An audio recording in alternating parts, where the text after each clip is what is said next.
Assalamualaikum warahmatullahi taala wabarakatuh.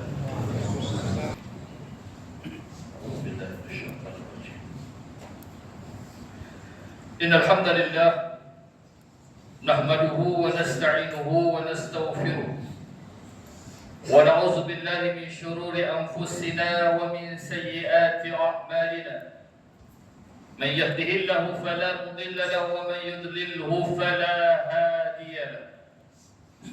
أشهد أن لا إله إلا الله وحده لا شريك له وأشهد أن سيدنا محمدا عبده ورسوله اللهم صل وسلم وبارك على سيدنا محمد وعلى آله وصحبه أجمعين أما بعد فيا أيها المسلمون اتقوا الله أوصيكم وإياي بتقوى الله فقد فاز المتقون. قال الله تعالى في كتابه العزيز يا أيها الذين آمنوا اتقوا الله حق تقاته ولا تموتن إلا وأنتم مسلمون. Muslimin yang dirahmati Allah Subhanahu wa taala sekalian, saya menyeru agar kita bersama-sama meningkatkan ketakwaan kita kepada Allah Subhanahu wa taala dengan melaksanakan segala perintah dan meninggalkan segala larangannya. Semoga kita semua diberi kebahagiaan dan kejayaan di dunia dan akhirat. Pada hari yang mulia ini, mimbar akan membicarakan khutbah bertajuk Imam Mahdi antara kebenaran dan penyelewengan. Hadirin Jumaat yang dirahmati Allah Subhanahu wa taala, sejarah Islam telah menyingkap beberapa individu yang mendakwa diri mereka atau mana-mana individu lain sebagai Imam Mahdi. Dakwah ini telah menyebabkan kekeliruan dan perpecahan dalam kalangan umat Islam. Kegagalan membezakan antara kebenaran dan penyelewengan ini boleh membawa implikasi yang besar terhadap keharmonian agama dan masyarakat Islam. Di Malaysia, setiap individu yang mendakwa dirinya sebagai Imam Mahdi telah difatwakan sebagai sesat.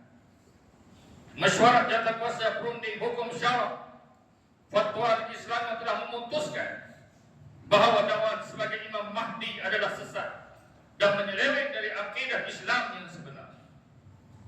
Ini boleh dilihat dalam kes pengharaman ajaran sesat Qadiani, Al-Arqam dan juga kelompok Syiah yang mendakwa imam mereka sebagai Imam Mahdi.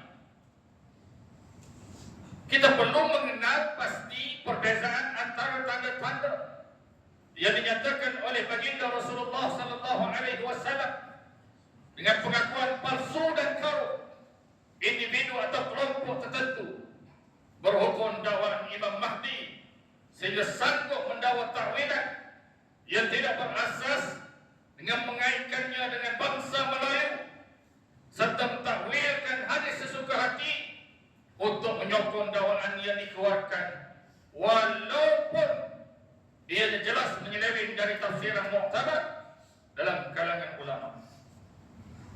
Persoalannya, kenapa segelintir masyarakat kita mudah terpengaruh dengan dakwah dan ajaran palsu ini? Adakah kerana kelemahan dalam pemahaman agama? Mimbar akan menjelaskan tentang Imam Mahdi antara kebenaran dengan penyelewengan berdasarkan nukilan hadis-hadis sahih yang sepatutnya menjadi sumber utama dalam mengenali Imam Mahdi serta membezakan antara kebenaran dengan kepalsuan atau penyelewengan palsu individu dan kumpulan tertentu. Hadirin Jumaat yang dikasihi Allah Subhanahu wa taala, dalam kitab Al-Fitan wal Malah Al-Imam Al-Hafiz Ibnu Katsir rahimahullahu taala anhu berkata, aku menyangka bahawa keluarnya Al-Mahdi sebelum turunnya Nabi Isa alaihissalam. Ini berdasarkan sebuah hadis yang diriwayatkan oleh Jabir bin Abdullah radhiyallahu anhu bahwa Rasulullah sallallahu alaihi wasallam bersabda, فينزل عيسى بن مريم صلى الله عليه وسلم فيقول أميرهم تعالى صل لنا فيقول لا إن بعضكم على بعض أمور تكرمة الله هذه الأمة. Isa bin Maryam sallallahu alaihi wasallam akan turun dan perintah mereka Al-Mahdi berkata, marilah salat mengimami kami.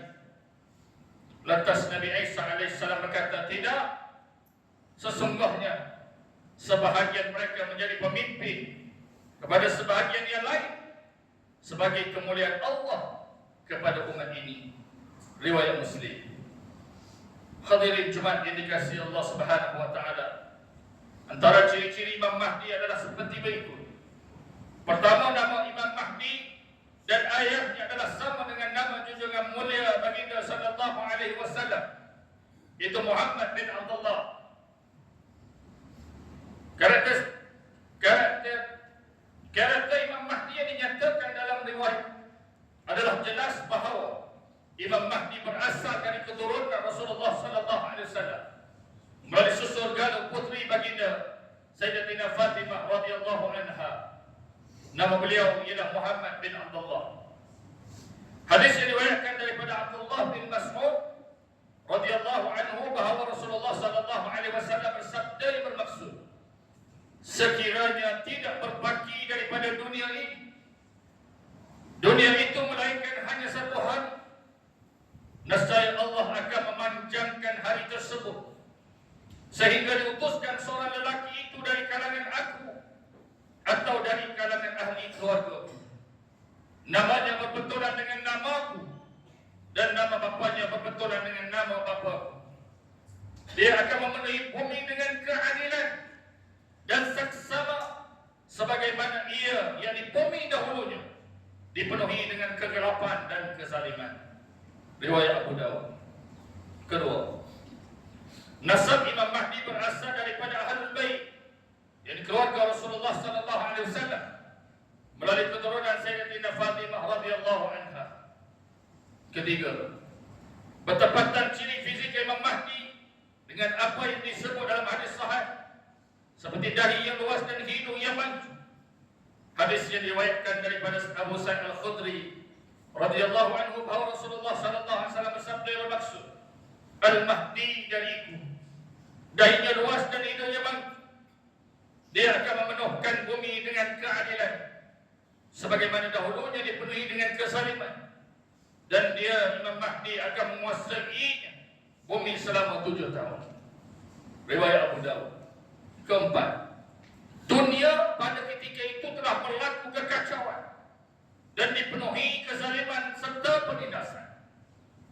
Dalam kitab Aunul Ma'bud, Syekh Muhammad Ashraf Abadi rahimahullahu ta'ala menyatakan bahawa Nabi Isa AS akan turun selepas Imam Mahdi dan baginda akan membunuh Dajjal, atau baginda akan turun bersama Imam Mahdi dan membantunya dalam membunuh Dajjal.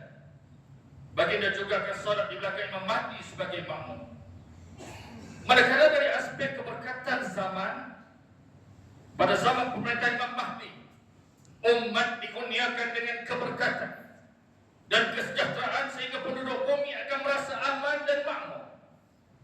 Hadis yang diriwayatkan daripada Abu Sa'id Al-Khudri radhiyallahu anhu bahawa Rasulullah sallallahu alaihi wasallam bersabda bermaksud, di akhir zaman umatku Imam Mahdi akan muncul.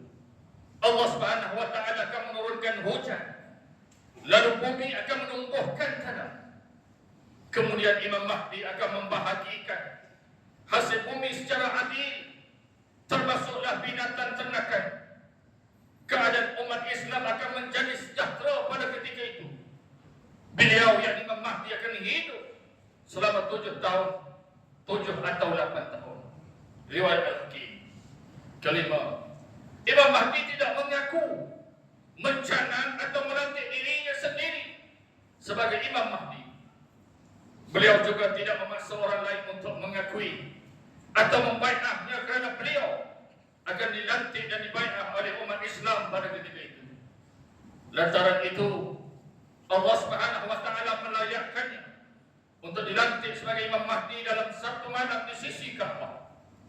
Hadis yang diriwayatkan daripada Ali bin Abi Thalib radhiyallahu anhu bahwa Rasulullah sallallahu alaihi wasallam bersabda, "Al-Mahdiyyu minna ahlul bait yuslihu Allah fi lailatin." Al-Mahdi adalah dari keturunan kami, Ahlul Bait. Allah memperbaikinya, yakni memberi taufik dan hidayah dalam satu malam. Riwayat Ibnu Majah. Selain itu, pribadi Imam Mahdi juga merupakan seorang yang bertakwa, menguasai ilmu syariah dan mempunyai kebijaksanaan yakni hikmah yang tinggi. Hadirin Jumat yang dikasihi Allah Subhanahu wa taala. Marilah kita sentiasa berwaspada dan tidak mudah terpedaya dengan dakwaan-dakwaan palsu yang mengaku sebagai Imam Mahdi. Imam Mahdi yang sebenarnya muncul dengan tanda-tanda yang jelas bagaimana yang telah disebutkan dalam hadis-hadis Rasulullah sallallahu alaihi wasallam. Seorang yang beramal saleh, amanah dan terbukti kebijaksanaan dengan mengurus dan memerintah hal ehwal umat Islam. Beliau juga tidak akan memecah belahkan keharmonian masyarakat Islam yang sedia ada. Bahkan beliau mempersatukan seluruh umat Islam dan mempertahankan keadilan. Ini jelas penyebaran dakwah palsu berkaitan Imam Mahdi sebenarnya telah diperingatkan oleh baginda Nabi sallallahu alaihi wasallam sebagai salah satu daripada tanda-tanda besar hari kiamat. Muslimin yang dirahmati Allah Subhanahu wa taala, mengakhiri khutbah pada hari ini, marilah kita mengambil beberapa pengajaran daripada khutbah ini untuk dijadikan panduan dalam hidup kita, yaitu pertama, umat Islam hendaklah meyakini dengan kemunculan Imam Mahdi pada akhir zaman, dia akan menegakkan keadilan dan menghapuskan kezaliman. Kedua, umat Islam hendaklah menolak dakwaan seseorang yang mengaku dirinya sebagai Imam Mahdi, termasuk sebagai penolong dan tentera Imam Mahdi. Ketiga, akidah umat Islam boleh rosak jika mengaku, mendakwa dan memuja seseorang sebagai Imam Mahdi.